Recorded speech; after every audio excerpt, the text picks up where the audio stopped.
je vais vous présenter un petit ouvrage.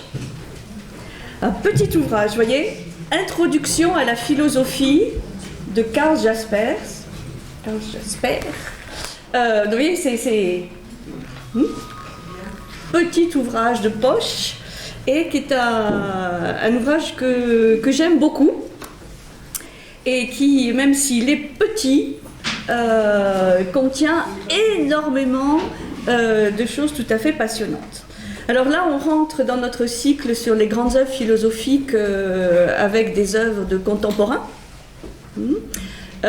puisque c'est Karl Jaspers aujourd'hui, ce sera Michel Foucault dans 15 jours, Jean Kelevitch ou l'inverse la semaine prochaine, je ne sais plus, enfin les deux qui restent.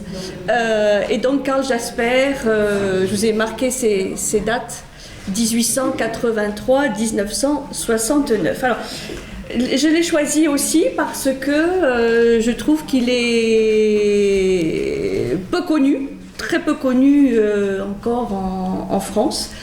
Son œuvre, même une partie de son œuvre posthume n'est pas encore complètement traduite. Et donc, il mérite vraiment d'être davantage connu, et tout particulièrement ce petit ouvrage qui est, je trouve, la meilleure introduction à son œuvre. Vous regarderez le programme pour être sûr. Alors, qui est Jaspers? Eh bien, c'est un philosophe, psychiatre, psychologue allemand, et ses travaux ont eu une très grande influence sur la philosophie, sur la psychologie, sur la métaphysique, puisque c'est aussi un métaphysicien, et aussi sur la théologie, puisqu'il va s'intéresser, comme tout métaphysicien, à la problématique de Dieu. Alors, à partir du milieu des années 20, Jaspers lui-même appelle sa vision philosophie de l'existence. C'est lui-même qui donne cet adjectif à sa philosophie, à sa vision, philosophie de l'existence, et c'est lui qui, en quelque sorte, un peu après Kierkegaard, va donner ce nom à un tout nouveau courant de pensée qu'on va appeler l'existentialisme, qui est bien connu chez nous, par contre, notamment à travers cette figure emblématique de Jean Solpartre, comme disait Boris, de Sartre, évidemment.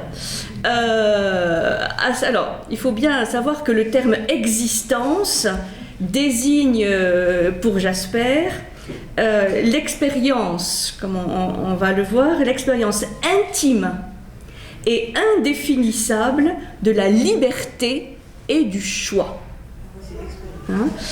L'expérience intime et indéfinissable de la liberté et du choix. Ça, c'est sa définition de l'existence, et donc c'est une définition qui sera différente pour les tenants de l'existentialisme, notamment français, et notamment de Sartre.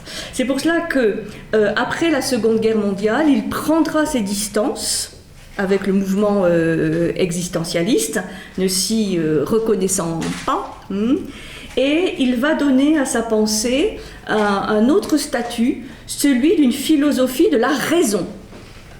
Vous verrez que chez Jaspers, la raison, et la raison un peu au sens kantien du terme, est très important. Donc une philosophie de la raison, et pour finir, vers plutôt dans la dernière partie de sa vie, cette philosophie, il la définira plus comme une volonté universelle de communication. Volonté universelle de communication, et il soulignera l'importance de l'autre pour devenir soi-même. Tout le problème de l'autre, de l'altérité. Bon, c'est pas un thème aussi central que chez Emmanuel Lévinas, par exemple, mais vers la fin de sa vie, ça deviendra quand même un thème très important. Il est l'auteur de plus d'une trentaine d'ouvrages, hein, donc quand même un auteur prolifique, dont une œuvre maîtresse et monumentale celle-là, qui s'appelle Philosophie, tout simplement, qui sera éditée en 3 volumes. Alors, il fut l'ami d'Hannah Arendt, avec laquelle il entretiendra une grande correspondance entre 1926 et 1969, donc plus de 40 ans de correspondance avec Hannah Arendt, vous savez, la grande spécialiste des phénomènes totalitaires, du totalitarisme notamment du XXe siècle. Il aura le philosophe Paul Ricoeur, qui est aussi un grand nom de la philosophie contemporaine, Paul Ricoeur comme élève, sera le professeur de Ricoeur, et un autre philosophe qui n'est pas très connu en France, mais qui est plus connu outre-Rhin, qui est Hans-Georg Gadamer, le philosophe Gadamer, qui sera le professeur qui lui succédera à l'université de Heidelberg. Donc voilà, beaucoup de gens très célèbres, comme Arendt, Ricoeur, Gadamer, vont être soit ses élèves, soit ses successeurs, quelque part, à l'université. Alors, il écrit un de ses ouvrages s'appelle Autobiographie philosophique. Autobiographie philosophique, et il caractérise lui-même, dans cet ouvrage, les phrases clés et les thèmes essentiels de sa pensée et de sa vie. Puisque sa pensée et sa vie sont, comme beaucoup de philosophes, vraiment très imbriquées l'une à l'autre. Et le premier grand thème qu'il va définir, c'est l'expérience qu'il appelle des situations limites. L'intérêt et l'expérience très particulière des situations limites. Et voilà ce qu'il dit par rapport à ce sujet, qui est un des sujets qu'il aborde dans son ouvrage. L'homme ne prend conscience de son être que dans les situations limites. L'homme ne prend conscience de son être que dans les situations limites. C'est-à-dire que l'émergence de la conscience, conscience de soi, conscience de l'environnement, conscience de l'autre, ce concept de conscience est pour lui lié au fait de se confronter à une situation limite, donc une situation extrême, pas forcément une situation banale et quotidienne. C'est pourquoi, dit-il, et continue, je cite, « Dès ma jeunesse, j'ai cherché à ne pas me dissimuler le pire. » Et on verra qu'il a été effectivement confronté durant sa vie au pire. Ce fut l'une des raisons qui me firent choisir la médecine et la psychiatrie. La volonté de connaître la limite des possibilités humaines, de saisir la signification de ce que d'ordinaire on s'efforce de voiler ou d'ignorer. Donc il n'aura pas peur de se confronter à ces situations limites, et il est vrai que dans ce premier domaine de prédilection qu'il aura, la psychiatrie, ce sera une très forte expérience. Deuxième orientation de sa pensée, celle de la communication. Et je cite là aussi, toujours son autobiographie philosophique, « L'être humain ne se trouve lui-même qu'avec l'autre être humain. » L'être humain ne se trouve lui-même qu'avec l'autre être humain et jamais par le seul savoir. Nous ne devenons nous-mêmes que dans la mesure où l'autre devient lui-même. Vous voyez, il y a une sorte d'interdépendance, une dépendance réciproque l'un avec l'autre, chacun permettant à l'autre de devenir ce qu'il est. Nous ne devenons libres que dans la mesure où l'autre le devient aussi.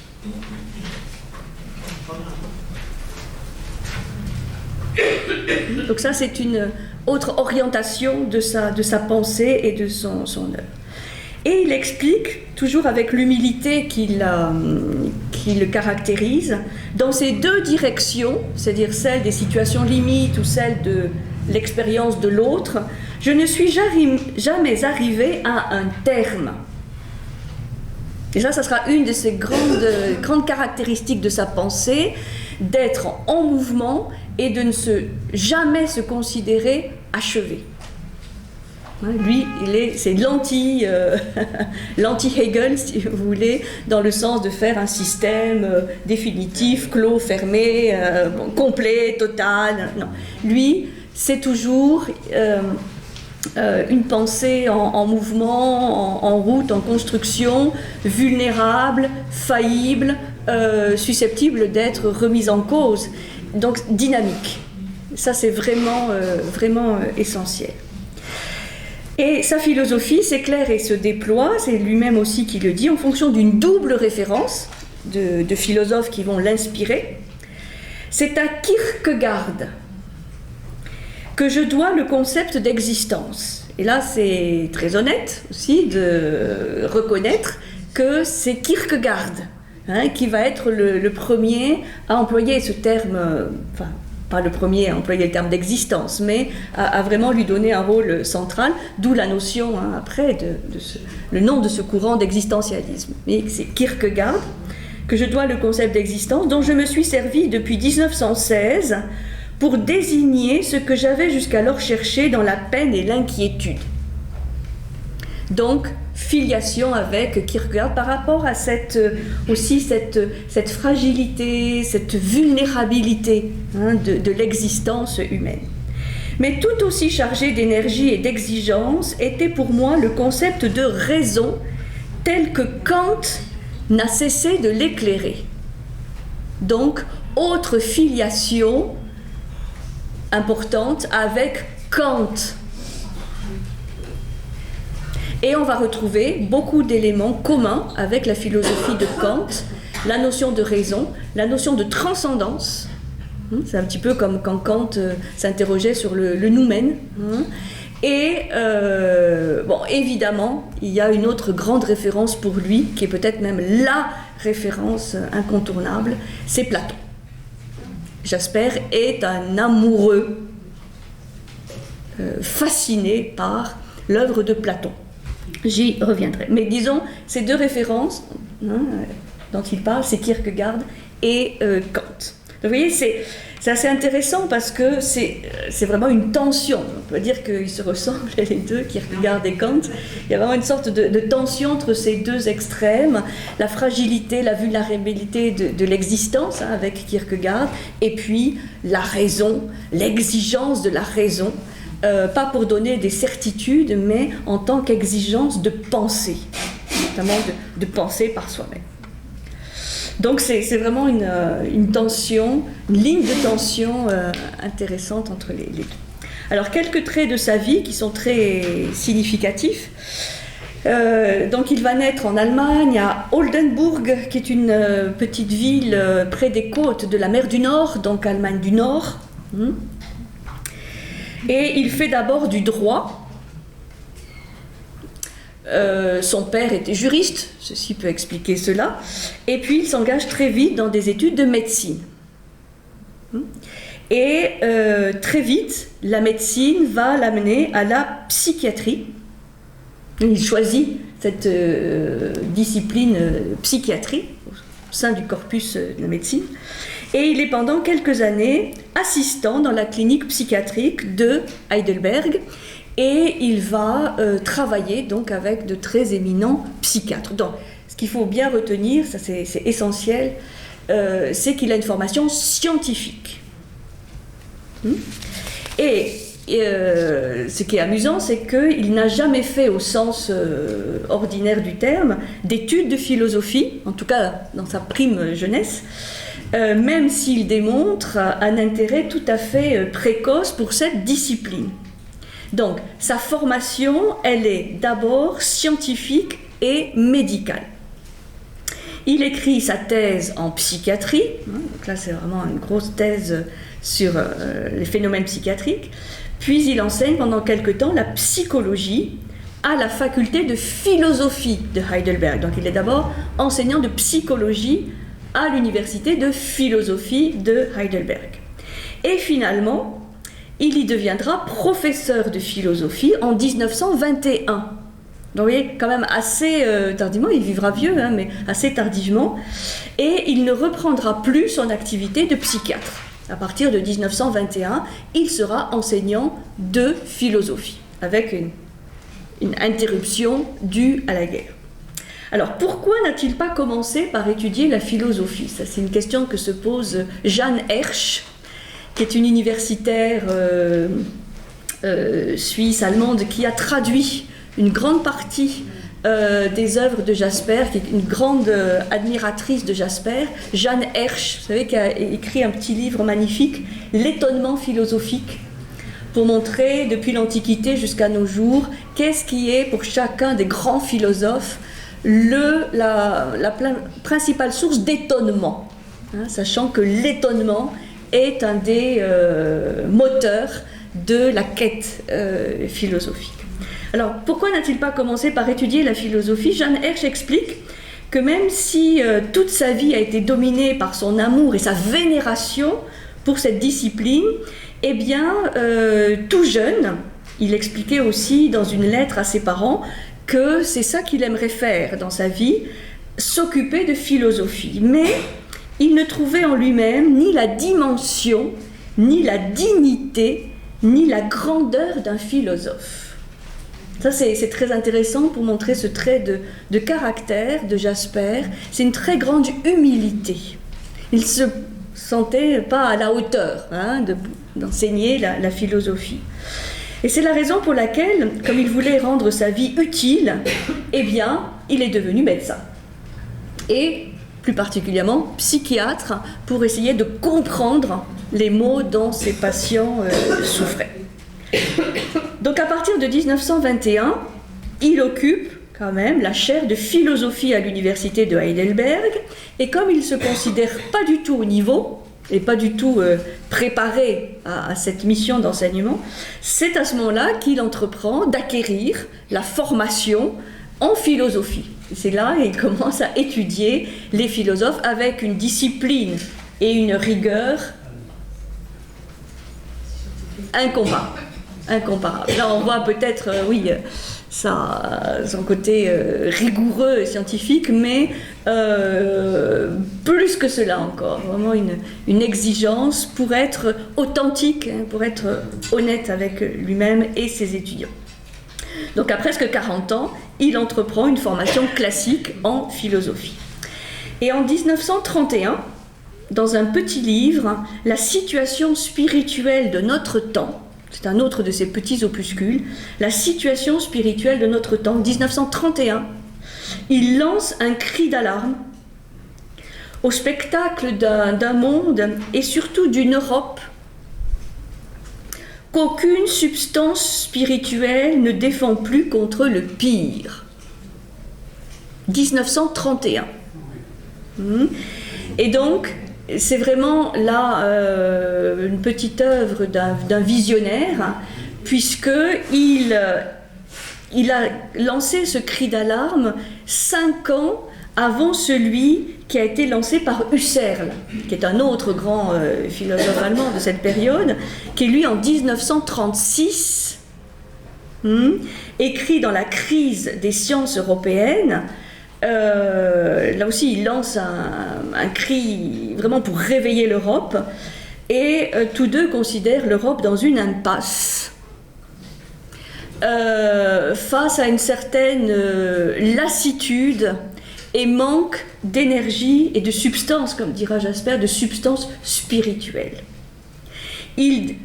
Jasper, mais Husserl aussi, il va dénoncer les problèmes de la massification dans un monde désacralisé, donc dans un monde où il n'y a plus cette notion de transcendance et d'ascension spirituelle ou de dépassement. Et ils font aussi le diagnostic d'une conscience d'impuissance, notamment du monde occidental, après un orgueil démesuré et le fait d'avoir voulu maîtriser le monde. Vous voyez, beaucoup de constats et de diagnostics qu'on fait encore aujourd'hui hein, sont faits par Jasper en 1931, Husserl en 1936, et ils ont prêché vraiment dans le désert. C'est-à-dire que personne à ce moment-là ne les a écoutés. Et c'est en 1932, donc vous voyez, c'est quand même assez exceptionnel, puisque très, très vite, il écrit son ouvrage monumental, hein, son œuvre maîtresse, qui s'appelle Philosophie, composée de trois volumes, qui est vraiment l'œuvre maîtresse, hein, de Jasper, mais qui est quand même beaucoup plus encyclopédique et complexe. En 1937, le gouvernement allemand lui retire tout droit d'enseigner dans une université allemande. À cela, deux raisons. D'abord, pour ses prises de position philosophiques en tant que telles, bien sûr, mais aussi et surtout parce qu'il a épousé une femme de confession juive. Lui-même ne l'était pas, mais il a épousé Gertrude Meyer, qui est de confession juive, et donc en 1937, ceci lui interdit de continuer d'enseigner à l'université de Heidelberg. Ce ne sera qu'en 1945 que Jasper va retrouver sa chaire d'enseignant, et il a pour auditeur, pour la plupart, des soldats revenus du front qui sont totalement perdus, hein, dans un monde moralement et physiquement brisé. Et pour son premier semestre d'enseignement, donc après la guerre, il va choisir un sujet hautement délicat. Donc ça montre une autre facette du personnage qui est le courage. Il va se saisir d'un sujet brûlant, le problème de la culpabilité. En 1945, dès qu'il reprend l'enseignement, il va traiter de ce sujet. Et il y fait une analyse qui est encore très célèbre et qui a été traduite et éditée, là aussi, par Jeanne Hersch. Il y fait une analyse des différents niveaux qui doivent être examinés concernant la culpabilité de chaque Allemand. Au niveau individuel, c'est-à-dire la responsabilité individuelle de chaque Allemand, par rapport à ce qui s'est passé dans la guerre, bien sûr, comme celle de l'ensemble des Allemands en tant que peuple. Il étudie ce sujet, donc, sous double aspect, individuel et collectif. Et ce cours a été publié sous la forme de livres. Ça a été traduit par Jeanne Hersch, édité par elle aussi, sous le titre « La culpabilité allemande ». Donc ça, c'est un ouvrage qu'on trouve aujourd'hui, La culpabilité allemande, où, bien entendu, au-delà de l'étude particulière du cas des Allemands et de l'Allemagne, Jeanne Hersch va souligner la validité universelle de cette analyse.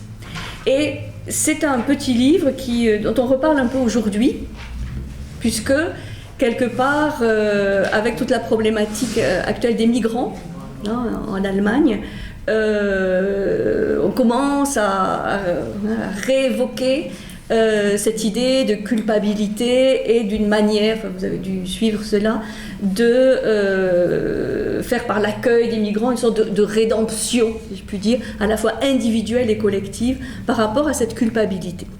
Donc c'est intéressant de voir que partie de cette œuvre de Jasper est aujourd'hui, là aussi, d'actualité, et au-delà du cas particulier, un cas universel, puisque son analyse n'est pas seulement valable par rapport à ce cas-là, mais pour toutes les situations, dit-il, passées et futures, où des hommes, après avoir commis des crimes collectifs, doivent se soumettre à un examen de conscience. Individuellement et collectivement. Alors ça, c'est quelque chose qui lui a été reproché, parce que cet ouvrage fait l'objet aussi d'une controverse en disant que même si son analyse individuelle était valable, il n'était pas juste de parler d'une responsabilité collective de tout un peuple.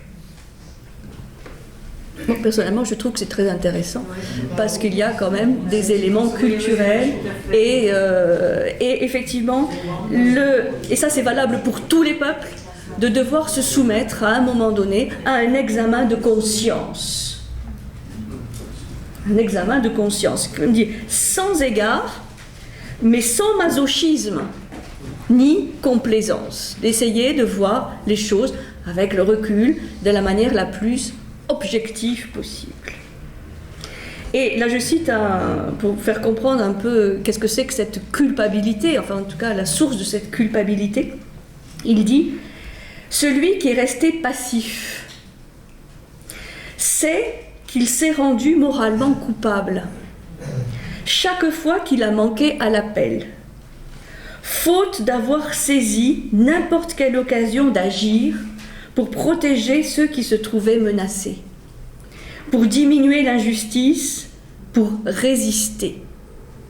Même lorsqu'on se soumettait par impuissance, il restait toujours du jeu permettant une activité, certes non exempte de danger, mais que la prudence pouvait pourtant rendre efficace. On se reconnaîtra en tant qu'individu moralement coupable d'avoir, par crainte, laissé échapper de telles chances d'agir. L'aveuglement devant le malheur des autres, cette absence d'imagination du cœur et l'indifférence intérieure au malheur même qui frappe la vue, tout cela constitue une culpabilité morale. Et ça c'est vraiment très, très intéressant, puisque là, quelque part, il rejoint aussi les analyses d'Arendt par rapport aux deux grands totalitarismes du XXe siècle, le nazisme et le stalinisme, que bien sûr, il y a Hitler, il y a Staline, qui mènent leur peuple à la terreur, mais il y a aussi cette passivité, ou même parfois le soutien de tout un peuple, d'une grande partie du peuple. Et là il dit, il y a vraiment toujours une possibilité de faire autrement. Et ce que lui a fait, c'est-à-dire que s'il le dit, c'est qu'il a la légitimité pour le dire, puisque son attitude a été très claire et n'a pas eu l'ambiguïté de Martin Heidegger, qui a partagé un peu les mêmes responsabilités, et là qui est effectivement beaucoup plus ambigu. Donc ces années passées en Allemagne, puisqu'il ne va pas quitter l'Allemagne, ces années passées en Allemagne avant et pendant la guerre ont été très dures pour le couple Jasper, puisqu'ils ont perdu tous leurs amis, tous leurs collègues, et ce qui les a le plus touchés, c'est le fait de devoir souhaiter dès le début, c'est-à-dire dès 1936, la défaite de leur propre pays dans la guerre engagée. Là on voit la terrible souffrance de personnes qui se considèrent vraiment allemandes, qui aiment leur pays et qui sont obligés de souhaiter la défaite de l'Allemagne. Et pas en 1944, mais dès l'Anschluss, enfin dès 1936, dès qu'ils voient que les choses se profilent très, très, très mal. Et donc, en 1936, par exemple, ils se sentent abandonnés du monde entier lorsqu'ils critiquent la tenue des Jeux Olympiques de Berlin. Et quand ils voient tous les pays envoyer leurs délégations d'athlètes sans trop d'état d'âme, là aussi, ils lancent un cri d'alarme qui ne sera pas entendu. En 1948, il finit par accepter l'invitation que lui adresse l'université de Bâle. Donc là, il quitte l'Allemagne, mais vous voyez, il la quitte en 1948 pour rejoindre la Suisse. Et il va trouver en Suisse un lieu idéal pour enseigner, pour écrire, puisqu'il y trouve une tradition de liberté qui lui rappelle ces petites communautés, comme il dit, politiques, qui ressemblent aux petits États de l'ancienne Allemagne. Bon, quelque part, il ne se retrouve pas vraiment dans cette nouvelle Allemagne post-guerre. Et en Suisse, il va trouver ce cadre propice à la recherche et à l'enseignement. Et donc, il va y poursuivre son enseignement à Bâle, à l'université de Bâle, bien au-delà de l'âge de la retraite. Et vers la fin de sa vie, il devient suisse, prend la nationalité suisse, sans cesser d'être vraiment profondément de cœur toujours allemand. Il meurt à l'âge de 86 ans, hein, donc âgé, et ce qui est assez exceptionnel puisque alors qu'il était encore enfant, on lui avait diagnostiqué une maladie incurable des poumons et du cœur, et il ne devait pas vivre au-delà de 30 ans.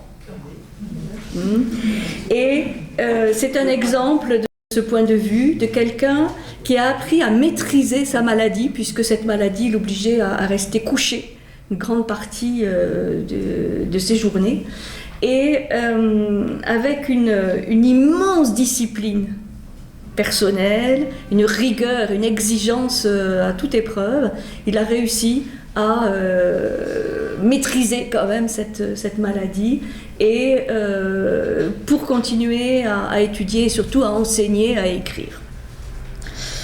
Donc une vie de travail acharné au service de ses étudiants, et ça lui a permis donc d'écrire une œuvre considérable qui a été en partie publiée de son vivant et en partie à titre posthume.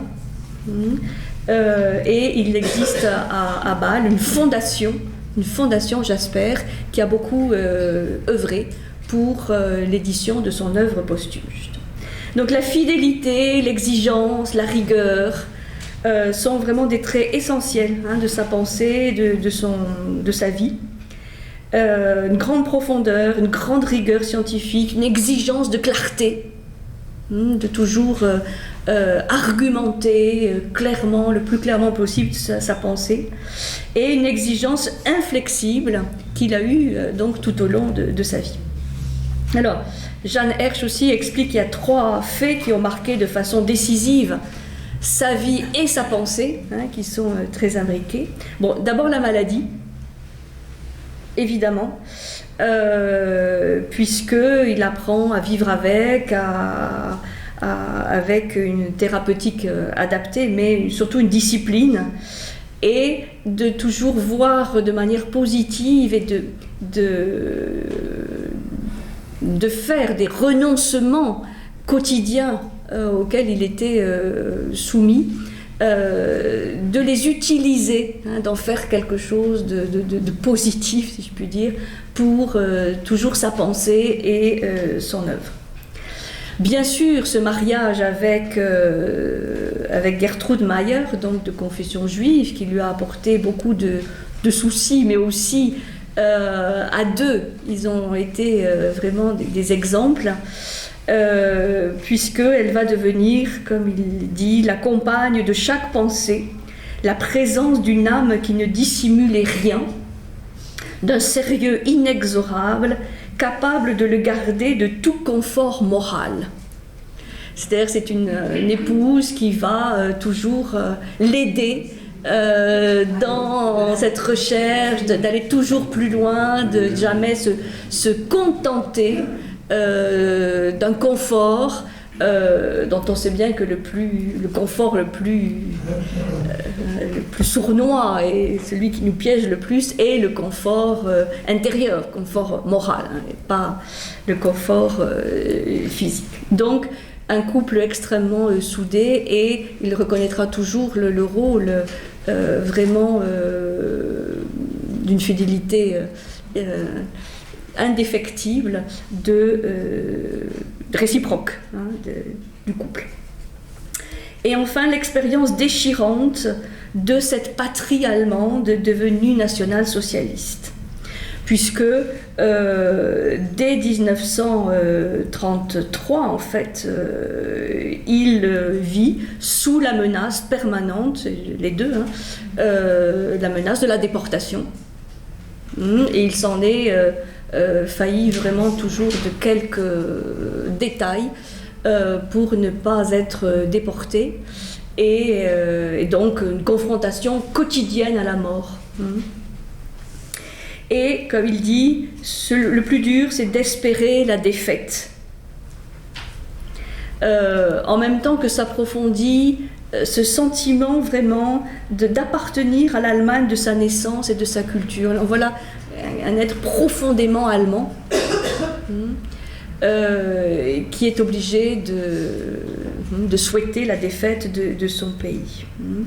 Et à partir de ce moment-là aussi, il va approfondir toute sa pensée politique qui devient à ses yeux l'épreuve cruciale de toute philosophie, et on le verra prendre position et s'exprimer sur des problèmes politiques de son temps, notamment sur la bombe atomique, sur les droits de l'homme.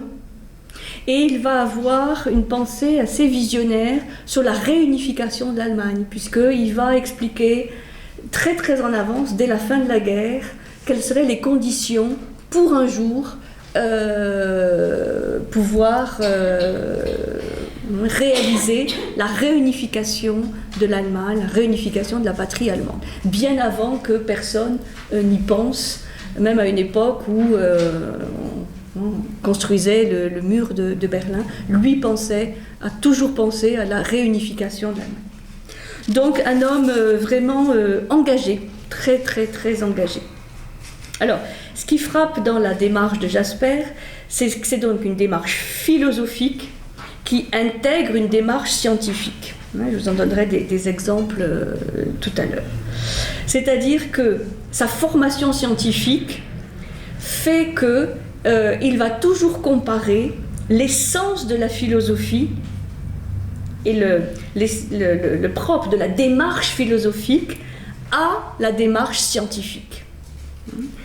Et il va essayer d'élucider le problème de la vérité en développant toute une logique philosophique. Alors, il va mettre en lumière ce qui constitue le paradoxe fondamental de la philosophie, justement par rapport à la science. Il dit, dans la science, on a toujours un objet de recherche. On a toujours un objet de recherche qui est assez clairement défini, circonscrit. Mais en philosophie, on n'en a pas. Ou en tout cas, c'est plus compliqué. Puisqu'il dit, ce que la philosophie cherche, au fond, c'est l'être. L'être même. L'être en soi, l'être même, l'essence de l'être. Et l'être ne sera jamais un objet. Et là, on touche à la racine kantienne de la pensée de Jasper. Ça fait penser quand Kant s'interrogeait sur la nature de l'être aussi, du noumen, c'est-à-dire du principe de l'être. Et donc, il explique que si en science, on a une scission qui domine partout, qui règne en maître, qui est la scission sujet-objet, une scission, c'est-à-dire en science, dans la même démarche scientifique, c'est clair, on a un objet qu'on étudie et il y a un sujet qui l'étudie, donc une scission sujet-objet qui est claire. C'est-à-dire que le chercheur étudie une réalité qui se trouve en face de lui et qui est pour lui objective. Eh bien, en philosophie, il en est tout autrement. Parce qu'il n'y a pas d'objet bien défini, c'est l'être, et le sujet qu'il étudie, le philosophe, et l'être est aussi l'être. Donc, en philosophie, il n'y a pas cette scission, puisque l'être n'est ni subjectif, ni objectif. Ni subjectif, ni objectif. Ou bien, il est les deux, si vous voulez. Donc, en fait, la philosophie n'a pas d'objet comparable à la science. Et c'est ça qui fait la spécificité de la démarche philosophique, c'est qu'elle est un pensée particulier qui n'a pas d'objet. Là, il touche de manière très subtile ce qui fait l'originalité, la spécificité de la démarche philosophique. Il va approfondir, je dirais, après. Donc ça, c'est déjà une première différence entre la démarche scientifique et la démarche philosophique. Mais lui s'inspirera quand même toujours de cette démarche scientifique, rigoureuse, analytique, rationnelle, qui étudie un objet, pour quand même la transposer jusqu'à ses limites à la démarche philosophique. Deuxième élément qui fait la différence, en science, on procède à la vérification des hypothèses. On fait des hypothèses et on essaie de vérifier, enfin d'affirmer ou de confirmer les hypothèses. En logique, par exemple, on examine la cohérence de la conduite de la preuve. Il faut apporter des preuves, il faut apporter des arguments. Mais en philosophie, que peut-on faire ? C'est pas la même chose. On ne peut pas apporter des preuves, des arguments. Et il donnera l'exemple, je vous citerai tout à l'heure le passage, que tous ceux qui ont essayé de prouver l'existence de Dieu, par exemple, en apportant des arguments, comme Saint-Anselme ou d'autres, les preuves de l'existence de Dieu, n'ont fait qu'obscurcir le sujet. Puisque pour lui, on ne peut pas apporter des preuves irréfutables, ni de l'existence, ni de l'inexistence de Dieu. Il dit, en philosophie, c'est ça, tout le temps. C'est-à-dire que la réflexion philosophique a un caractère précaire. Excusez-moi, ça se contredit quand même avec Spinoza, par exemple, qui a essayé d'apporter des preuves. Oui. Enfin, ça, voilà, il y en a plein qui ont cherché des preuves. Descartes aussi a prouvé, Descartes, oui, il a eu d'une certaine manière, oui. Lui dit, tous ceux qui ont essayé de dire, de prouver quelque chose à la manière scientifique, eh bien, ont apporté plus de confusion et d'obscurité que de clarté. Donc, le philosophe ne peut jamais définitivement prouver ce qu'il affirme. Ça peut sembler très simple, mais c'est une réflexion je trouve très juste et très profonde.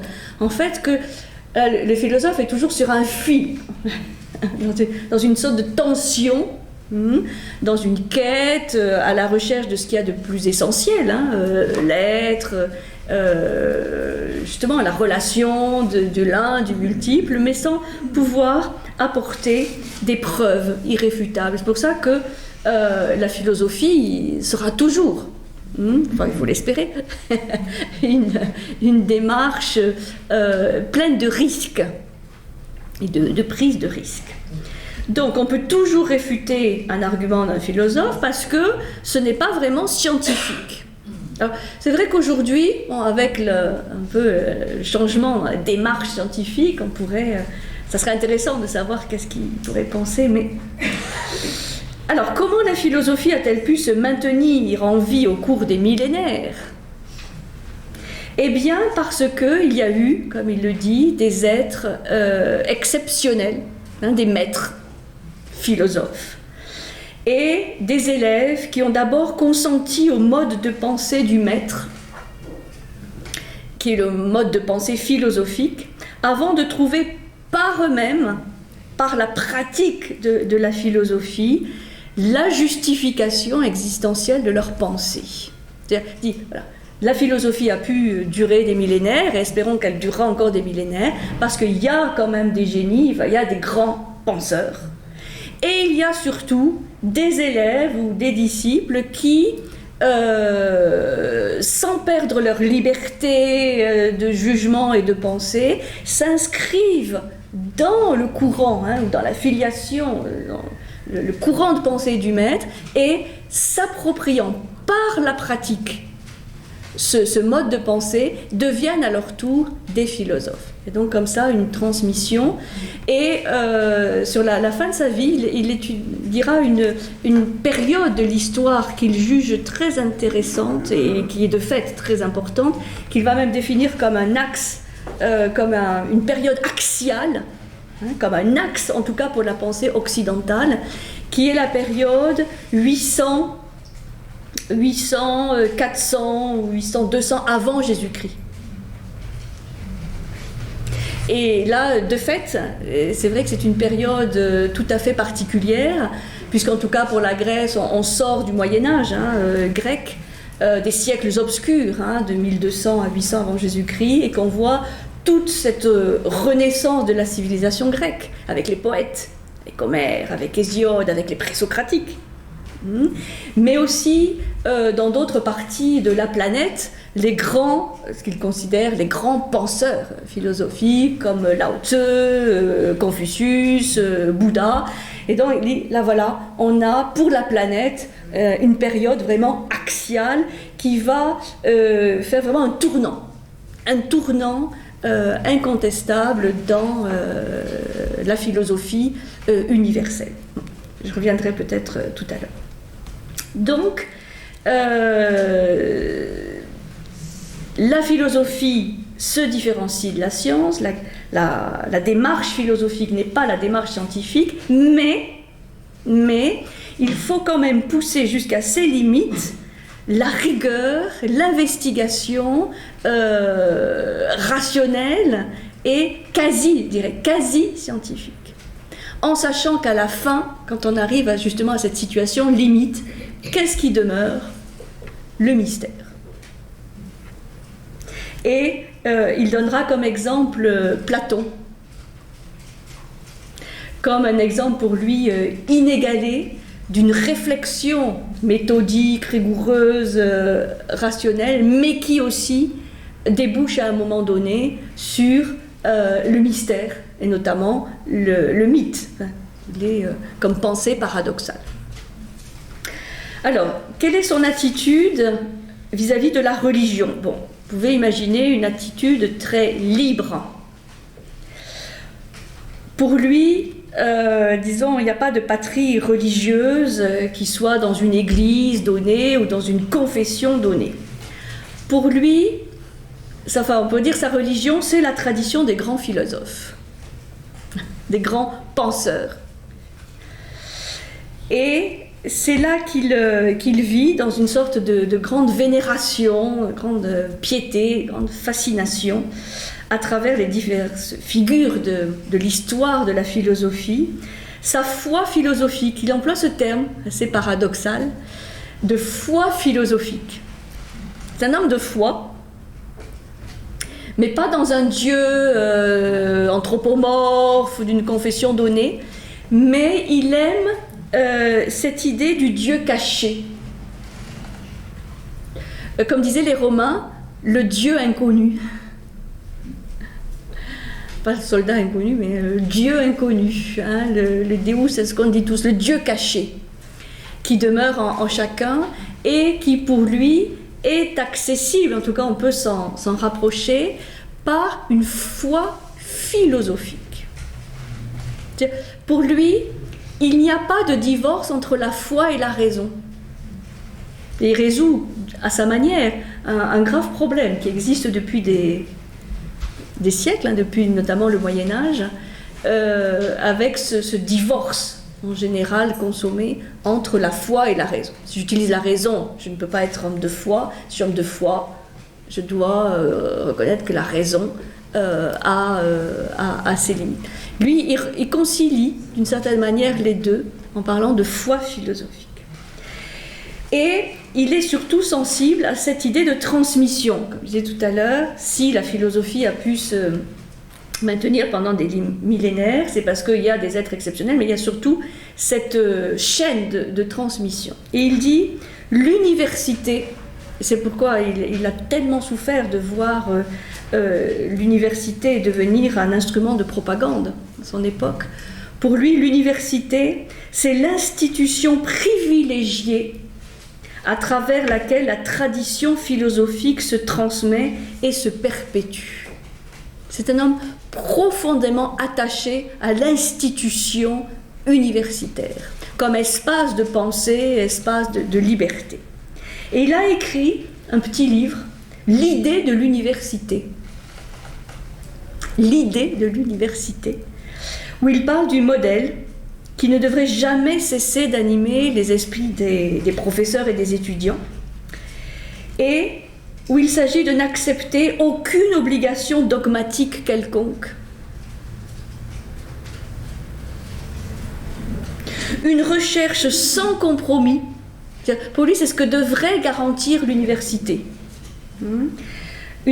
Aucune obligation dogmatique, une recherche sans compromis, c'est le refuge de la liberté de penser, de la liberté responsable de l'esprit.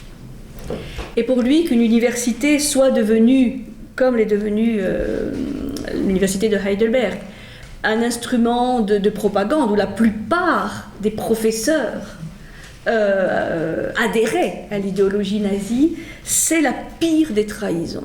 Et ça, c'est quelque chose qui l'a fait souffrir au plus profond de lui-même de manière absolument terrible, de voir cette trahison de cet espace de liberté de pensée et d'expression que devrait être l'université. C'est pour ça qu'il a choisi en 1945 ce sujet de la culpabilité qui lui a fait beaucoup d'amis. Mais de toute façon il n'en avait plus, donc il n'y avait plus grand chose à perdre pour vraiment, je peux dire de manière très poétique, mettre les pieds dans le plat de la responsabilité de l'élite, grande partie de l'élite universitaire allemande. Et donc de manière plus générale, il va refuser toute révélation devant laquelle la raison devrait s'incliner. Et donc c'est vraiment un homme de foi, mais pas d'une confession, d'une religion, d'une révélation donnée, mais d'une foi dans la raison, dans l'intelligence humaine et dans la liberté, la responsabilité humaine. C'est vraiment un profond humaniste, mais dans le sens vraiment profond du terme. Alors, bon, c'était une grande introduction, mais pour vous faire sentir un petit peu le personnage, avant la pause, je vais quand même vous présenter en quelques mots ce petit livre. Je mets vraiment petit entre guillemets, parce que pour moi c'est vraiment un grand livre, Introduction à la philosophie. Vous voyez, c'est pas un titre très ronflant, hein. Introduction à la philosophie. Puis vous avez un autre ouvrage qui est un petit peu plus complexe, mais qui est tout aussi quand même abordable et petit, qui est Initiation à la méthode philosophique. Non, vous voyez, toujours introduction, initiation. Et dans l'ouvrage, donc Introduction à la philosophie, dont je vais parler maintenant, c'est vraiment un véritable tour de force. Pour moi, ça c'est vraiment un exemple inspirateur, un tour de force qu'il réalise, parce que c'est un petit ouvrage qui est découpé en 12 petits chapitres, qui sont en fait des causeries. C'est la mise par écrit de 12 causeries qu'il a faites à Radio Bâle. Et c'est aussi le cas de Initiation à la méthode philosophique. C'est des causeries qu'il faisait à la radio. Et il va, donc dans cet ouvrage et dans ces causeries, présenter son introduction. C'est vraiment la meilleure introduction à sa philosophie, mais aussi à la philosophie, à la démarche philosophique en général, dans ce qu'elle a vraiment d'atemporel.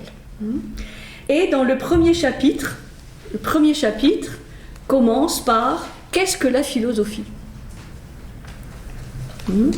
Qu'est-ce que la philosophie? Alors ça semble très simple, mais ça fait partie de ces ouvrages qu'il faut lire et relire, parce que vous voyez, c'est quelques pages, même pas 10 pages, sur qu'est-ce que la philosophie, et il y a des perles.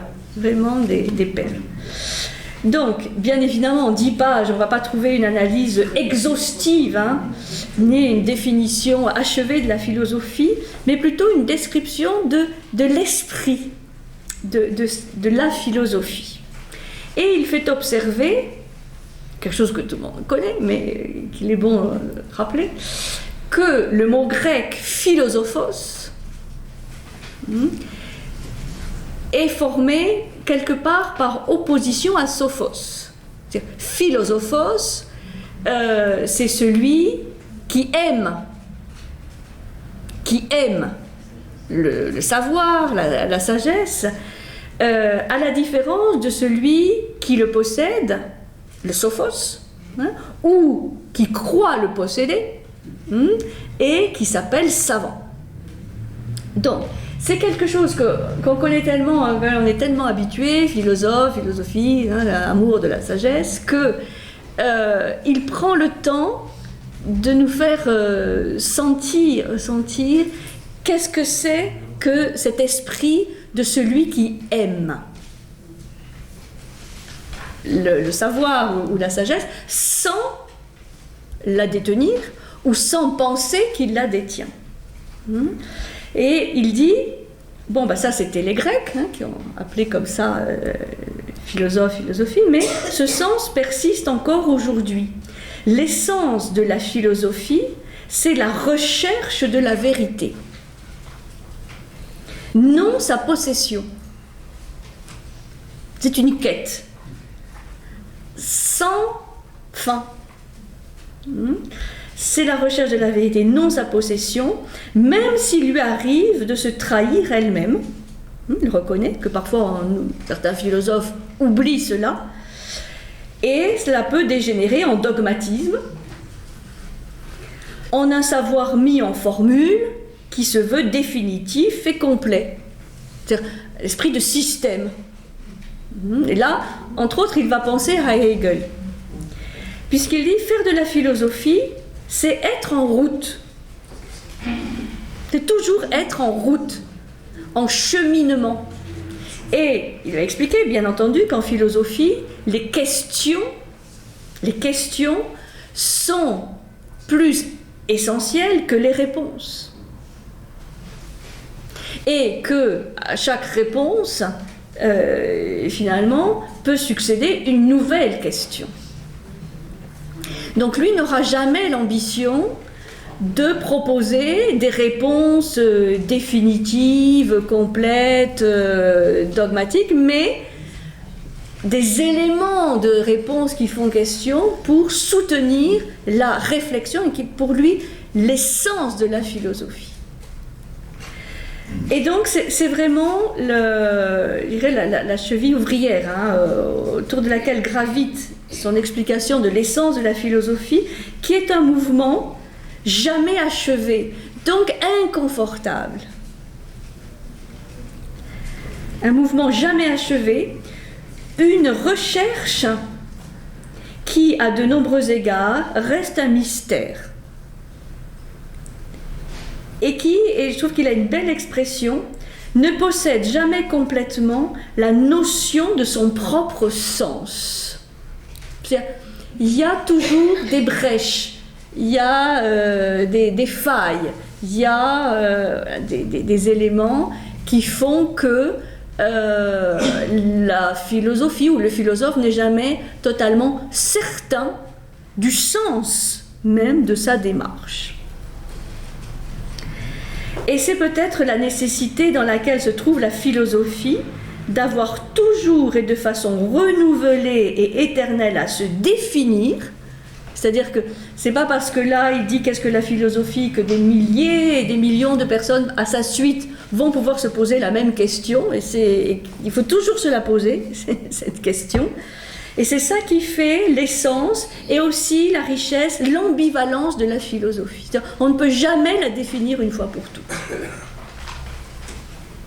C'est pour ça que ceux qui se posent cette question ont de beaux jours devant eux. Nous avons de beaux jours devant nous parce qu'on est tout le temps en train de se demander, mais finalement, c'est quoi la philosophie ? Et ne pensez pas qu'on puisse y répondre une fois pour toutes. Non, voilà, j'ai la réponse, c'est bon, ça y est, je suis philosophe. Non. Et ça, je trouve qu'il a, dans un style extrêmement condensé, il l'explique vraiment très très bien.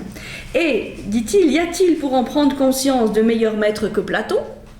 Donc les platoniciens ici présents vont être contents, puisque la satisfaction, dit-il, que peut nous donner un système clos, achevé, conscient de son propre sens, comme par exemple celui de Hegel, ne remplacera jamais l'éveil et le choc ineffable que suscitent les dialogues de Platon. C'est un amoureux de Platon. Ces dialogues de Platon sont de véritables introductions pédagogiques à l'esprit de philosophie. Pour lui, si on veut comprendre cet esprit de philosophie, cet esprit philosophique, toujours en quête, toujours en marche, rien de mieux que les dialogues de Platon.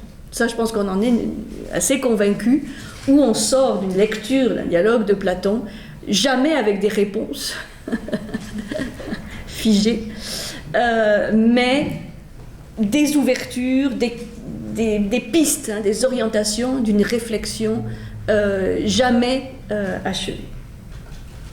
Et il dit aussi, l'origine de la recherche philosophique se trouve dans l'étonnement. Bon, ça c'est Aristote aussi qui l'avait déjà dit. Le doute, la conscience que l'on a d'être perdu. Dans chaque cas, la recherche philosophique commence par un bouleversement qui saisit l'homme et fait naître en lui le besoin de se donner un but. Donc une quête de sens, quête d'un but, mais pour cela, il faut déjà se sentir perdu, se sentir ignorant. C'est ça le moteur de la quête philosophique. S'il n'y a pas ce sens de la perdition, ou de rechercher un sens, il n'y a pas de véritable quête et d'esprit philosophique. Et c'est là où on sent, à travers ce petit début d'ouvrage, que c'est vraiment une posture, vous voyez, un positionnement qui est tout sauf confortable. Et comme il disait, par rapport à son épouse, celle qui m'a toujours fait dépasser le confort, la tentation du confort moral. Et là, il l'exprime vraiment très très bien. On va faire la pause.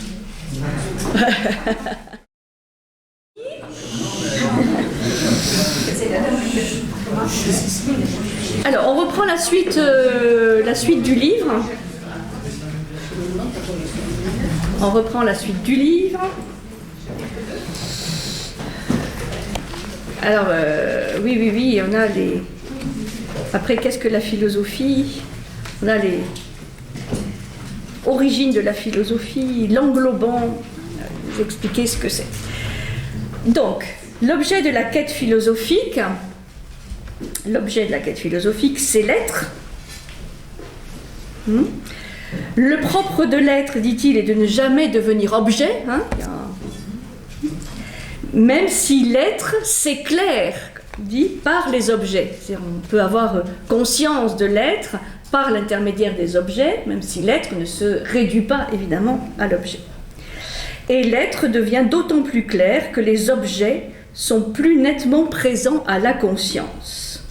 Alors cet être, il va lui donner un nom, il va en quelque sorte inventer un mot, qui est le concept d'englobant. Englobant. L'englobant, vous savez, dans la langue allemande, c'est le genre neutre, das, ungreifende, là c'est ce qui englobe, disons, ça vient du terme englober, c'est l'englobant, et c'est ainsi qu'il définit l'être, mais aussi Dieu, comme ce qui englobe. Donc cet être ou cet englobant se manifeste à travers les objets et il est, je cite, le résultat d'une démarche par laquelle le moi, c'est-à-dire la conscience, est averti du caractère instable et insuffisant de toute représentation qu'il essaie de faire de l'être. C'est-à-dire, quelles que soient les représentations qu'on puisse avoir de l'être ou de l'englobant, de toute façon, ça sera toujours insuffisant. Il va toujours manquer, on va pouvoir s'en rapprocher, mais toute représentation de l'être ou de l'englobant est instable et insuffisant. C'est des mots importants par rapport à cette quête philosophique jamais terminée. Et donc, on ne peut pas vraiment définir de manière affirmative ce qu'est Dieu. Reconnaître l'englobant, c'est à la fois nommer Dieu et sa présence, et savoir qu'il ne peut pas être l'objet d'une démonstration. Donc, il va essayer de définir le plus possible, jusqu'à la limite, ce que c'est que cet être, ce que c'est que Dieu, et cet englobant, même si, de toute façon, il exprime bien que tous ceux qui ont cherché à le prouver ont plus obscurci les choses. Il dit, par l'intermédiaire d'une pensée ayant un objet bien défini et par elle seule, l'homme s'élève jusqu'à l'englobant. C'est-à-dire, c'est une notion très paradoxale, l'englobant, qui arrive à concilier la notion de transcendance, c'est-à-dire l'être, l'englobant est transcendant dans le sens où ça suppose une ascension, transcendant, il y a l'origine étymologique d'ascension, donc il faut s'élever vers, et en même temps, donc transcendant, et en même temps englobant, fait penser à quelque chose de plus immanent, pour employer les catégories habituelles. La transcendance, c'est-à-dire l'extériorité ou l'élément supérieur vers lequel on s'élève, s'oppose en général à ce qu'on appelle l'immanent, c'est-à-dire un Dieu intérieur, comme par exemple le Dieu de Spinoza. C'est très subtil ces notions, et c'est souvent des catégories un peu à l'emporte-pièce qu'on emploie, en disant celui-là il est transcendant, c'est une vision transcendante ou transcendantale, rappelez la philosophie de Kant, ou immanent. Disons que c'est subtil, parce que ça joue sur des choses quand même assez abstraites, et d'une certaine manière, Jasper, avec cette notion d'englobant, eh bien, il arrive à concilier un petit peu les deux. Donc l'homme s'élève jusqu'à l'englobant. C'est ce mouvement qui rend efficace dans la conscience le fond où notre réalité s'enracine dans l'être même, qui fait jaillir de là les règles de conduite, la tonalité, le sens propre de notre vie et de notre action. Il nous délivre des liens de la pensée objective, non pas en nous faisant renoncer à elle, mais en la faisant aller jusqu'au bout. C'est ça qui est vraiment intéressant chez Jasper. On a l'être, qui va s'exprimer à travers les objets, mais l'être ne se réduit pas à l'objet. Et ensuite, il y a une remontée du sujet conscient vers cet être et cet englobant. Et que ceci ne nous délivre pas des liens de la pensée objective, c'est-à-dire tout en restant dans une pensée objective et rationnelle, et en la faisant aller jusqu'au bout, c'est-à-dire on pousse la raison jusqu'à ses derniers retranchements. Ça c'est très kantien. On pousse la raison jusqu'à ses derniers retranchements, et c'est là où finalement on débouche sur quoi ? Sur le mystère. C'est-à-dire que la démarche philosophique, là il montre bien, n'est pas une démarche strictement et seulement rationnelle, mais doit intégrer le mystère. C'est pour ça qu'il aime tant Platon, qui est celui qui, de manière, c'est vrai, assez géniale, a relié, comme on dit, le mythos et le logos, c'est-à-dire la pensée mythique, pensée paradoxale, mais aussi la pensée du logos. la raison du logos. Donc la reconnaissance de l'englobant est la base même de l'affirmation de Dieu. On ne peut pas dire que ce ne soit pas quelqu'un de foi ou de croyance, mais les preuves traditionnelles que l'on s'efforce de donner de son existence ne réussissent qu'à obscurcir son idée. Il ne faut pas chercher à vouloir apporter des preuves ou des arguments rationnels de l'existence de Dieu. Et il y a tout un chapitre qui s'appelle « L'idée de Dieu », où il explique que plus on cherche à prouver l'existence de Dieu ou l'inexistence de Dieu, plus on se fourvoie et on complique les choses. Bon, si on a le temps, je vous la lirai tout à l'heure. Alors, ce qui est intéressant, parce que c'est paradoxal aussi, c'est qu'il arrive ainsi à concilier l'idée de liberté de l'homme et l'idée de l'existence de Dieu. Parce que c'est souvent des affirmations perçues comme contradictoires. Si Dieu existe, l'homme n'est pas libre, si l'homme est libre, c'est que Dieu n'existe pas. Et pour lui, c'est les deux. C'est-à-dire, Dieu, il affirme disons, la présence au moins de Dieu à travers les objets, mais ceci n'empêche en rien, au contraire, la liberté de l'homme. Dieu ne peut être que sujet de foi, mais la liberté et Dieu sont inséparables. Et il va mettre en évidence un risque qui est celui d'une affirmation d'une liberté sans Dieu, c'est-à-dire pour les hommes, de vouloir se dire libre en rejetant Dieu. Et là, il dit, c'est la divinisation de l'homme, et qui est finalement le contre-exemple de la libération de l'homme. Ça me fait penser au dernier ouvrage de Bertrand Vergely, La tentation de l'homme-dieu. C'est-à-dire qu'à partir du moment où on supprime Dieu, la référence à Dieu, ou à une transcendance, parce que ce n'est pas forcément Dieu tel qu'on l'entend, mais une transcendance, eh bien c'est l'homme qui prend la place, avec tous les risques que cela. Et il va donner donc un certain nombre d'exemples qui, pour lui, sont des gens qui sont allés jusqu'au bout de cette expression paradoxale de la croyance en Dieu, ou de la foi en Dieu, et de la liberté humaine. Alors, ces exemples, eh bien, c'est Giordano Bruno, Sénèque, en Antiquité, Boès, qui est au début du christianisme, Socrate. Ça, ce sont les figures donc philosophiques qui vont inspirer Jasper.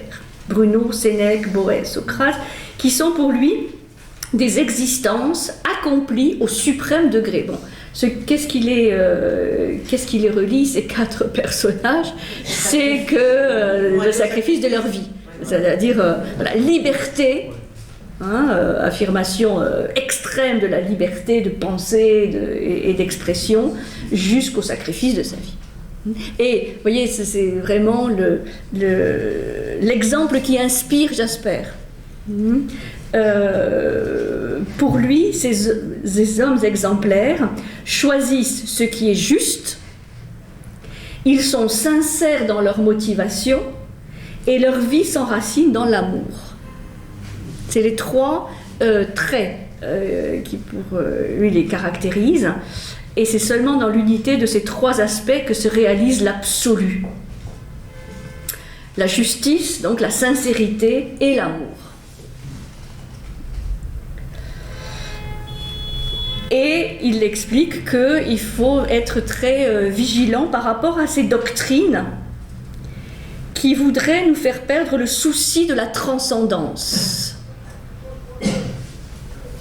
Là, évidemment, il a en ligne de mire toutes les idéologies matérialistes, toutes les doctrines qui voudraient nous faire perdre le souci de la transcendance et nous forcer à penser que le monde est un tout qui se suffit à lui-même. Et il va expliquer dans le chapitre La foi et les Lumières un certain nombre de thèses justement de ces doctrines qui voudraient nous faire perdre le sens de la transcendance.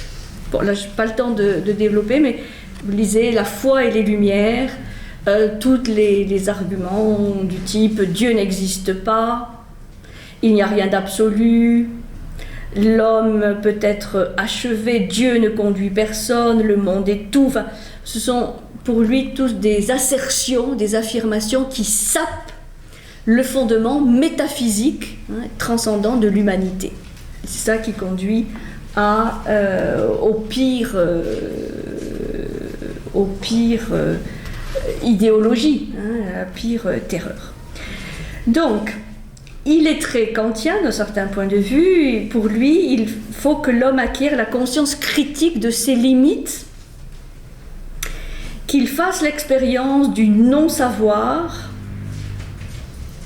mais toujours avec cette recherche d'un savoir qui se veut quand même le plus complet, poussé jusqu'à ses extrêmes limites. Quand il parle des situations limites, c'est vraiment aussi par rapport à l'attitude du chercheur, du philosophe, qui cherche toujours à repousser les limites de son savoir.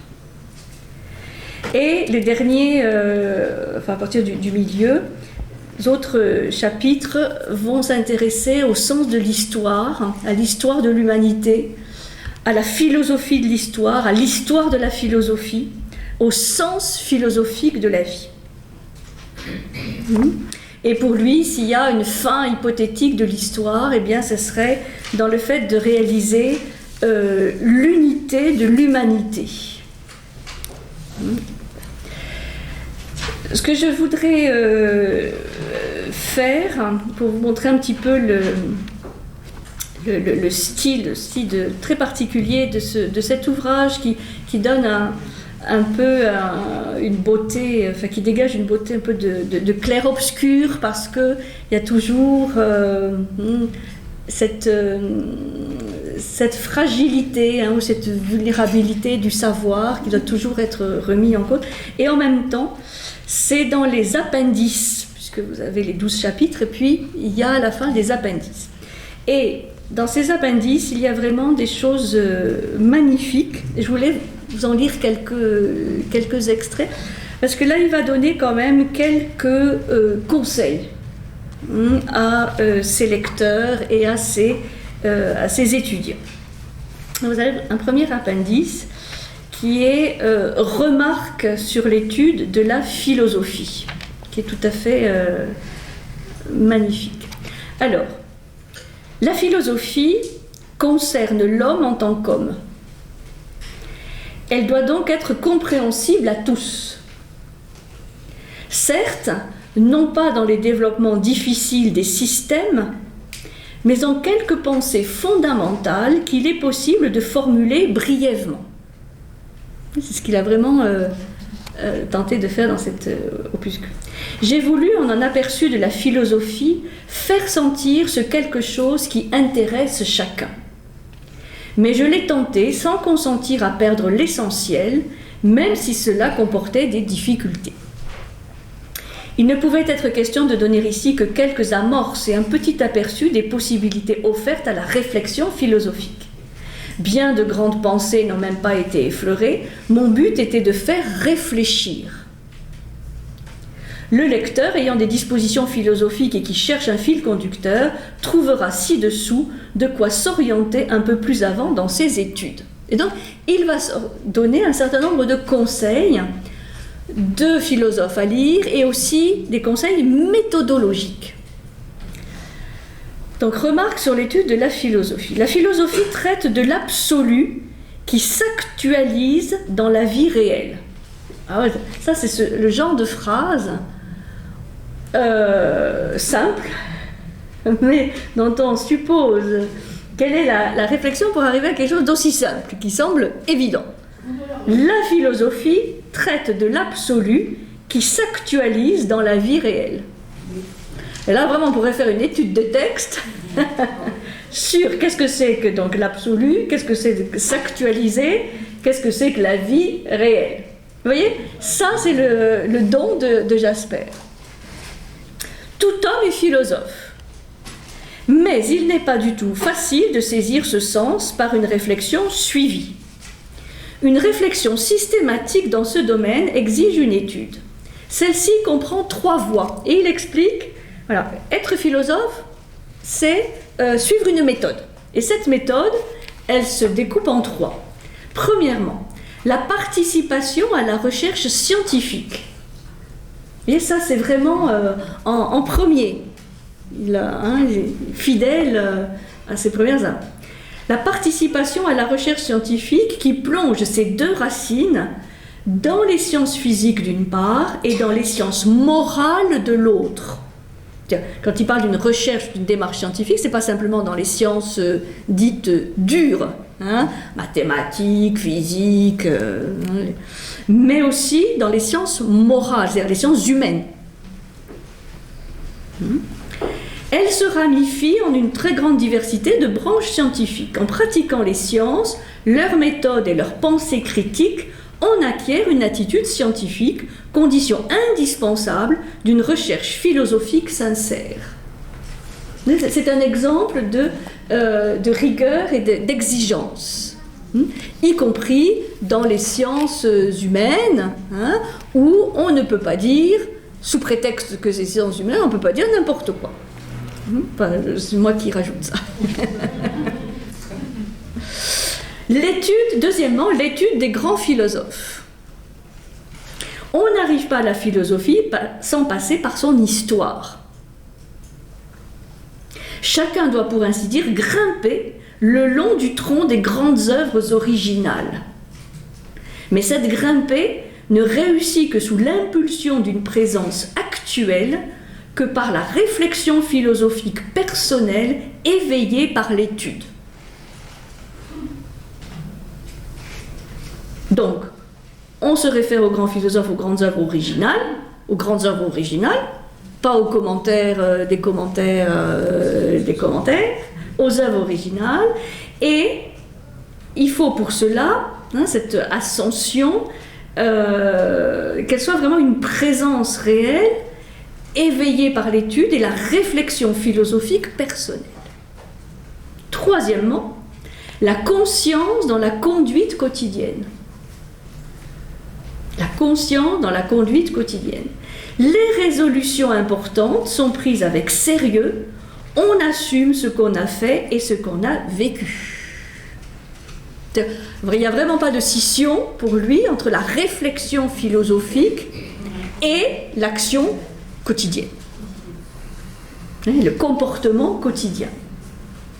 Lorsqu'on néglige l'une de ces 3 voies, on n'arrive jamais à une réflexion philosophique claire et vraie. C'est pourquoi chacun, surtout parmi les jeunes, doit se demander sous quelle forme définie il choisira de suivre ces voies. En effet, il ne peut par lui-même saisir qu'une faible partie des possibilités qu'elles offrent. On se demandera donc, quelle science particulière vais-je essayer d'étudier professionnellement à fond? Ça c'est, évidemment, il a des étudiants, donc il cherche à les orienter. Quelle science particulière vais-je essayer d'étudier? Quel grand philosophe vais-je non seulement lire, mais travailler? Comment vais-je vivre? Vous voyez, c'est du condensé, mais wow, c'est puissant, parce que c'est des questions essentielles. Chacun doit trouver lui-même les réponses. Il ne faut pas qu'elles soient simplement fixées avec leur contenu particulier, définitive et extérieure. La jeunesse, surtout, doit se réserver la possibilité d'autres tentatives. Donc, choisir résolument, mais ne pas se cramponner. Au contraire, examiner, corriger, et cela non au hasard, arbitrairement, mais avec le poids que prennent les tentatives lorsqu'elles continuent à exercer leur influence et qu'elles finissent par constituer une unité. Je trouve ça très très bien très bien écrit, très bien dit. Et ça suppose, enfin, vous voyez, c'est facile à lire, ça se comprend. En même temps, c'est une grande profondeur. Oui, parce qu'il a vécu ça. Oui, Il l'a mis en application. Oui, oui. Alors, un autre petit passage, c'est toujours la suite de cet appendice. Remarque sur les lectures philosophiques. Je trouve ça, jamais trouvé quelque chose d'aussi clair. C'est comment lire un philosophe. Parce qu'il sait être très métaphysicien, sur l'être, l'englobant, et en même temps être un enseignant très pédagogue. Quand je lis, je veux d'abord comprendre ce que l'auteur a voulu dire. Alors ça aussi, ça semble une évidence, un truc tout bête, mais le fait-on. Quand je lis, je veux d'abord comprendre ce que l'auteur a voulu dire. Cependant, il faut pour cela comprendre non seulement la langue, mais encore la matière. La compréhension dépend des connaissances que l'on a en cette matière. Pour l'étude de la philosophie, cela entraîne des conséquences importantes. Nous voulons nous servir de la compréhension du texte pour acquérir la connaissance de la matière. Aussi, devons-nous penser en même temps à la matière et à ce que l'auteur a voulu dire. Si l'un des deux manque, la lecture ne sert à rien.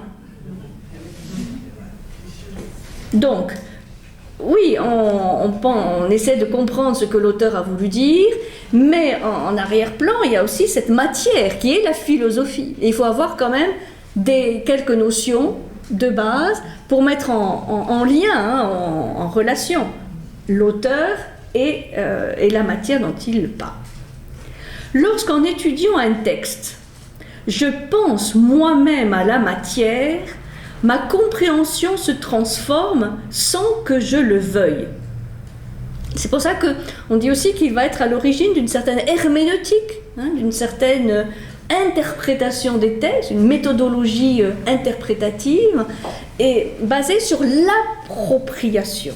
C'est-à-dire, c'est le fait de s'approprier un texte, de le lire, le relire, de vraiment le faire sien, qui fait qu'on se transforme à la lecture de ce texte.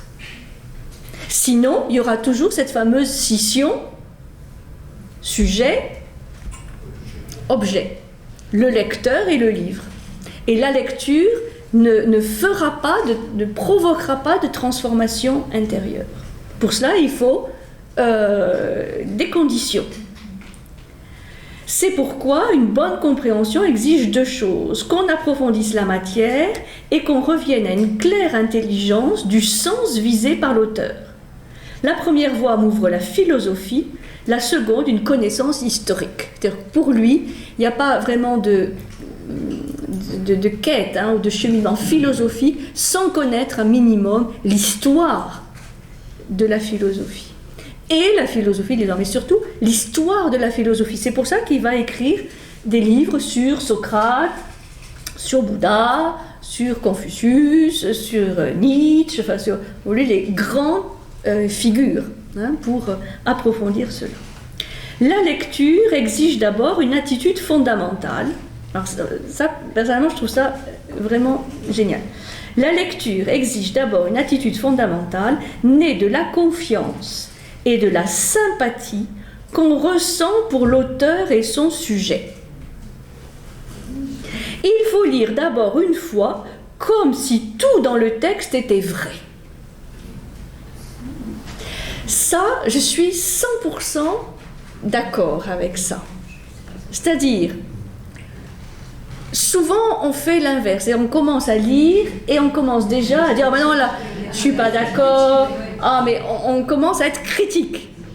Mais pourquoi il dit ça? Je vais réagir de manière émotionnelle. Et si on faisait différemment, il faut lire d'abord une fois comme si tout dans le texte était vrai. C'est dur, hein? C'est seulement quand je me suis laissé prendre complètement que j'ai mimé cette pensée et que j'en émerge à nouveau, qu'une critique légitime peut commencer. Ça ne veut pas dire qu'il ne faut pas critiquer, prendre de la distance, mais pas tout de suite. Il faut faire confiance. Pas tout de suite. Il faut d'abord penser qu'effectivement, d'abord aimer l'auteur, aimer le livre, et se dire, c'est vrai. Et qu'est-ce qui se passe en moi si je fais cela? Et après, oui, une critique légitime peut commencer. Mais si c'est trop tôt, la critique ne sera pas légitime. On va taper à côté. Puisqu'on va finalement ne rien apprendre de nouveau. On ne fera pas de place à quelque chose de nouveau. Et on va dire, c'est un bouquin génial, il confirme ce que je pensais, ou c'est un bouquin exécrable, parce que c'est exactement le contraire de ce que je pensais. C'est qu'un peu caricatural, mais c'est en général ce qui se passe quand on lit. Mais il faut être dans un état de conscience préparé un peu, on ne peut pas le lire comme ça. C'est une discipline. Ça, c'est comme la discipline qu'on va trouver chez Alain, l'écritoire, la discipline de l'écriture. Chaque jour, plusieurs heures, on écrit.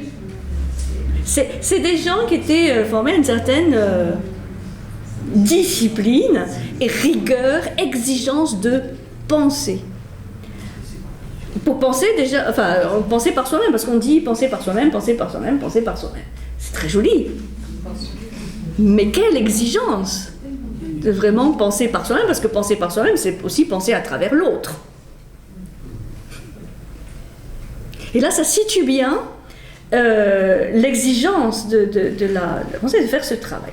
La signification que l'étude de l'histoire de la philosophie et l'assimilation de la pensée du passé ont pour nous peut être développée à l'aide des 3 exigences kantiennes. Vous voyez, il se réfère à Kant. 3 exigences kantiennes. Penser soi-même, penser en se mettant à la place d'autrui, penser en restant cohérent avec soi-même. Donc, penser soi-même, penser par soi-même, penser en se mettant à la place d'autrui.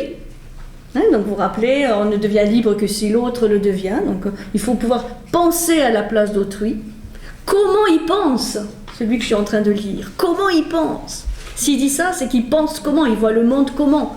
J'essaie de rentrer à l'intérieur de sa vision. Je ne reste pas en surface.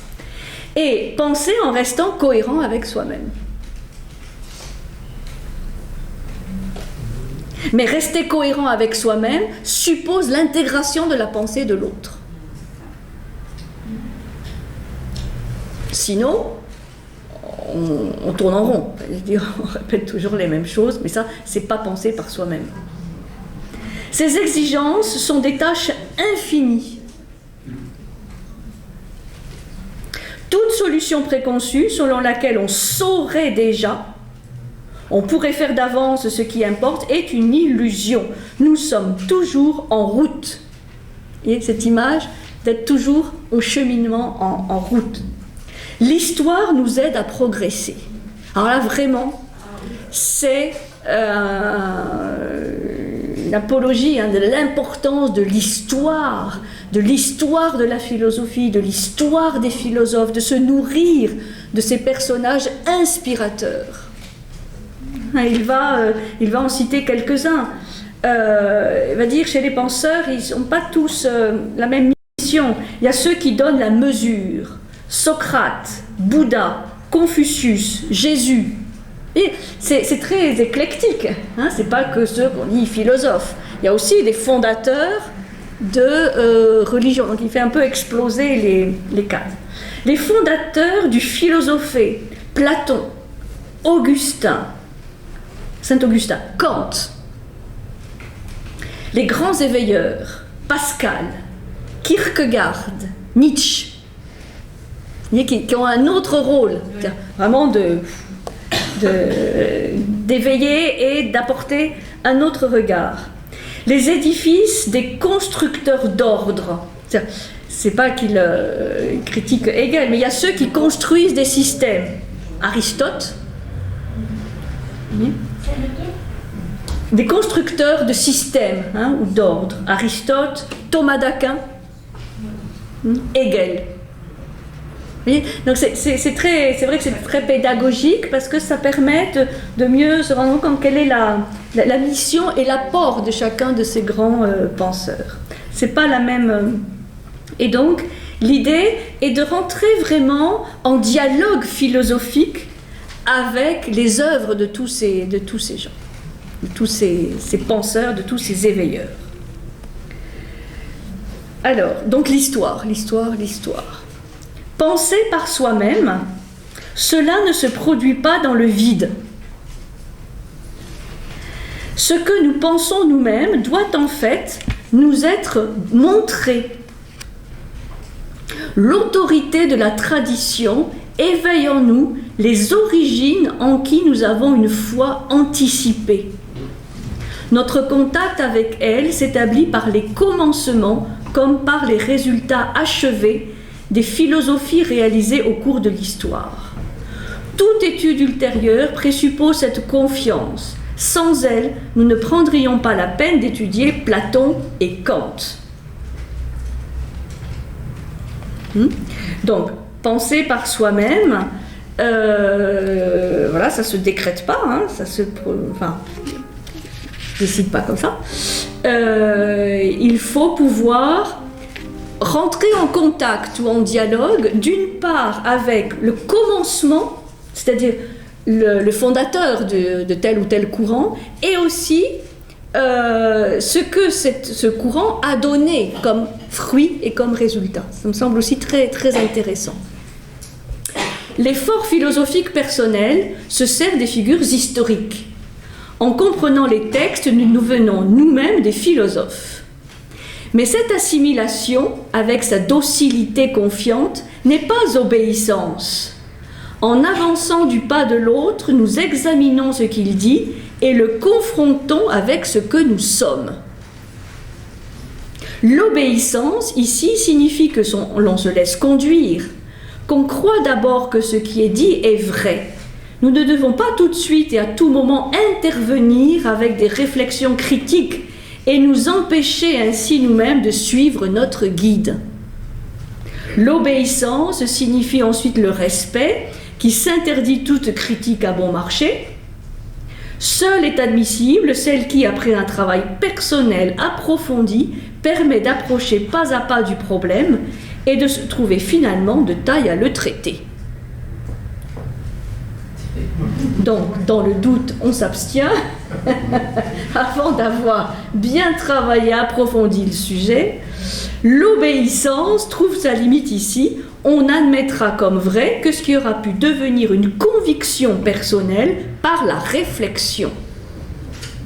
Aucun philosophe, même le plus grand, ne possède la vérité. Nous atteignons la vérité en pensant par nous-mêmes, mais à condition de nous efforcer sans cesse de penser à la place d'autrui. Ça, c'est la deuxième condition. Il faut découvrir ce qui est possible pour l'homme. En essayant sérieusement de repenser la pensée d'autrui, on élargit les possibilités de sa vérité propre, même si l'on se refuse à cette pensée étrangère. C'est là où on voit tout l'effort pour aller vers une pensée qui ne nous est pas familière. Et à un moment donné, vers la fin des années 50, il va expliquer que l'Occident aurait vraiment tout intérêt à aller s'enrichir des pensées de l'Orient. Et donc d'un Confucius, d'un Lao Tse, de la pensée indienne, pour justement élargir le champ de vision et se confronter à une pensée dite différente, une pensée d'ailleurs. On apprend à la connaître qu'en s'y donnant complètement, avec le risque que cela comporte. C'est très joliment dit. Cette confrontation à une pensée autre comporte un risque. Ce qui nous est lointain et étranger, ce qui est excessif, exceptionnel et même bizarre, nous attire afin que nous ne manquions pas la vérité en négligeant quelque élément originel par aveuglement. C'est pourquoi l'apprenti philosophe ne s'en tient pas seulement à l'œuvre qu'il a choisie d'abord et faite sienne en l'étudiant à fond, mais il se tourne aussi vers l'histoire de la philosophie dans son ensemble, afin de savoir ce qui a été pensé au cours du temps. Et ça, je trouve que c'est un conseil qui reste d'une totale actualité.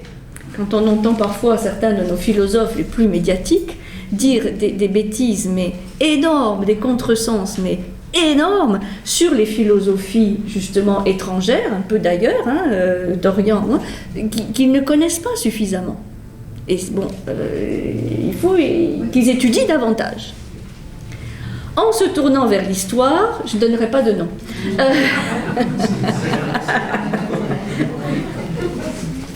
J'ai des listes, mais je te donnerai. En se tournant vers l'histoire, on s'éparpille dans une diversité sans lien.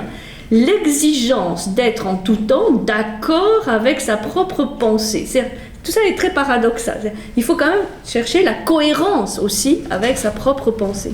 Parce que c'est pas aller vers l'histoire de la philosophie, étudier les autres pensées, c'est pas papillonner. C'est pas, ah tiens, je prends un bout là, tiens, un peu de pensée indienne, un peu de pensée chinoise, un peu de pensée mexicaine, et puis je touille, et tiens, ça va donner... je caricature à peine. Mais non, il ne faut pas s'éparpiller. Il faut quand même garder un fil conducteur et une cohérence avec sa propre pensée. Et ça s'oppose à la tentation que nous éprouvons à la vue de cette diversité, de nous abandonner trop longtemps à la curiosité et au plaisir d'un simple spectacle. Parce que c'est une pensée différente, alors un peu exotique. Ah, c'est génial. Ben non, il faut pouvoir l'étudier. Et aujourd'hui, on est vraiment dans cet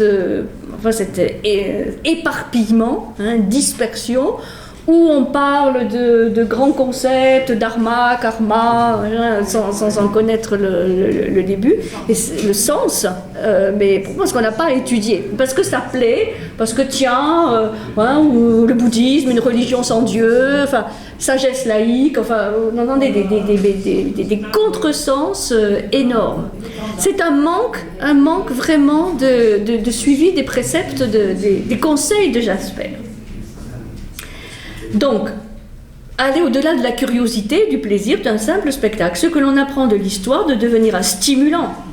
Cela doit ou bien nous rendre attentifs et nous éveiller, ou bien nous mettre en question.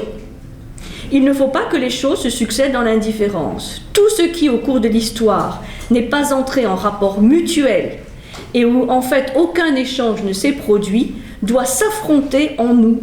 Les idées les plus étrangères les unes aux autres doivent entrer en relation. Vous voyez, ce souci de mettre en relation, de mettre en communication les pensées les plus diverses. Tout se rencontre dans le sujet qui comprend. Être d'accord avec soi-même signifie qu'on sauvegarde sa propre pensée en faisant converger vers l'unité tout ce qui est séparé, contradictoire, sans contact. Ça aussi, c'est une phrase absolument magnifique. C'est-à-dire, c'est au-delà de la multiplicité, aller à la rencontre d'une unité. L'histoire universelle, assimilée de façon significative, s'organise en une unité qui reste cependant toujours ouverte. Il va donner donc des clés pour comprendre, vous avez donné l'exemple de cette période axiale, qui est un tournant dans l'histoire de l'humanité, mais bien évidemment, il faut étudier aussi ce qui est avant. Ce qui après, donc il va donner des clés pour mieux comprendre une certaine philosophie de l'histoire, mais qui reste ouverte.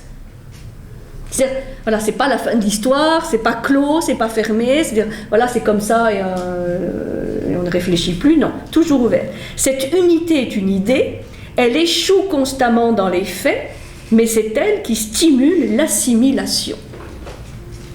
Le moteur de la quête, c'est cette recherche de sens et d'unité, même si on échoue. Mais ça n'a aucune importance. Si on échoue à trouver cette unité ou ce sens, mais c'est toujours cette idée de la démarche qui est plus importante que le résultat, et même si on pense être arrivé à un résultat, toujours le laisser ouvert. Pour les générations d'étudiants à venir, pour les expériences à venir.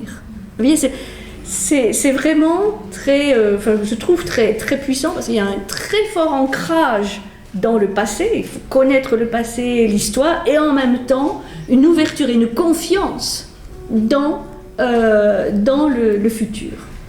C'est un englobe total. Antidogme. Voilà, vous avez plein de choses. Bon, j'ai pas eu le temps de vous lire. Il y a aussi toujours des appendices. Je trouve ces appendices tout à fait magnifiques. Vous avez presque le dernier, c'est les grandes œuvres. Et il donne des conseils de lecture. Qui faut-il lire? Quelles œuvres lire? Bon, ça c'est très concret. Quelques rares œuvres de la philosophie contiennent une pensée aussi infinie que les grands chefs-d'œuvre de l'art. Leur pensée est plus riche que l'auteur lui-même ne le savait. Voilà, il donne donc, vous imaginez quelques œuvres de Platon, la phénoménologie de l'esprit de Hegel, un conseil, Hegel, Kant, etc. Quelques conseils pour ses étudiants, mais ça donne un peu l'esprit.